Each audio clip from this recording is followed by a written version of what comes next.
ഇന്നിവിടെ ഷെയർ ചെയ്യാൻ പോകുന്നത് നല്ല ഹെൽത്തി ആയിട്ടുള്ള ഒരു ഐറ്റമാണ് കേട്ടോ. കർക്കിടക മാസത്തിൽ നല്ല മഴയൊക്കെ പെയ്യുന്ന സമയത്ത് ഉണ്ടാക്കിയെടുക്കാൻ പറ്റുന്ന ഒരു കിട്ടുള്ള ഐറ്റമാണ്.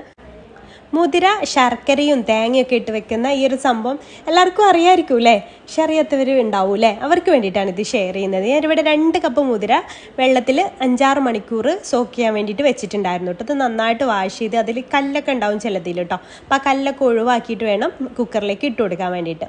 അതിലേക്കൊരു 1/4 ടീസ്പൂൺ ഉപ്പ് ചേർത്ത് കൊടുക്കാം.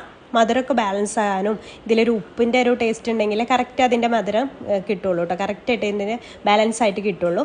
അത് മുങ്ങിക്കിടക്കാൻ ആവശ്യമായിട്ടുള്ള വെള്ളവും ചേർത്തിട്ട് ഒരു 5-6 വിസിൽ വരുന്നവരെ വേവിച്ചെടുക്കാം കേട്ടോ. നന്നായിട്ട് വെന്ത് വന്നാലേ നല്ല ടേസ്റ്റ് ഉണ്ടാവുള്ളൂ. ഒരു മീഡിയം ഫ്ലെയിമിലിട്ടിട്ട് ചെയ്തെടുത്താൽ മതി. ഇപ്പോൾ ഇത് നന്നായിട്ട് തന്നെ കുക്കായിട്ട് വന്നിട്ടുണ്ട് കേട്ടോ. ഇനി അതിലേക്ക് ശർക്കര ചേർത്ത് കൊടുക്കാം. ശർക്കരയിൽ കല്ലൊക്കെ ഉള്ള ശർക്കരയാണെന്നുണ്ടെങ്കിൽ ഉരുക്കിയിട്ട് ചേർത്ത് കൊടുക്കാം കേട്ടോ. അപ്പോൾ ഞാനിവിടെ 2.5 അച്ച് ശർക്കരയാണ് എടുത്തിട്ടുള്ളത്. പിന്നെ തേങ്ങയൊക്കെ നിങ്ങളുടെ ഇഷ്ടത്തിനനുസരിച്ച് ചേർത്ത് കൊടുക്കാം. ഞാൻ ഇവിടെ 1.5 കപ്പ് തേങ്ങ ചേർത്തിട്ടുണ്ട് കേട്ടോ. അപ്പോൾ തേങ്ങ നല്ല ഇഷ്ടമുണ്ടെന്നുണ്ടെങ്കിൽ തേങ്ങ നല്ലോണം കൂട്ടിയെടുക്കുക. അതൊക്കെ നിങ്ങളുടെ ഇഷ്ടം. മധുരവും അതേപോലെ തന്നെ ശർക്കര നിങ്ങൾക്ക് നല്ല ഓവർ മധുരം വേണമെന്നുണ്ടെങ്കിൽ ഇതിൽ കൂടുതൽ എടുക്കാം. ഞാൻ 2.5 അച്ച് ശർക്കരയാണ് എടുത്തിട്ടുള്ളത്, വലിയ 2.5 അച്ച് കേട്ടോ. അപ്പോൾ അതും കൂടെ ചേർത്ത് ശർക്കരയൊക്കെ ഒന്ന് മെൽറ്റായിട്ട് തിളച്ച് വരുമ്പോൾ നമുക്ക് സെർവ് ചെയ്യാവുന്നതാണ്. നല്ല ടേസ്റ്റുള്ള ഒരു ഐറ്റമാണ് കേട്ടോ. എൻ്റെ ഫേവറേറ്റ് ആയിട്ടുള്ള ഐറ്റമാണ്. നിങ്ങളിൽ ആരെങ്കിലും ഉണ്ടോ ഇത് ഇഷ്ടപ്പെടുന്നവർ? ഉണ്ടെങ്കിൽ കമൻറ്റ് ചെയ്യണേ.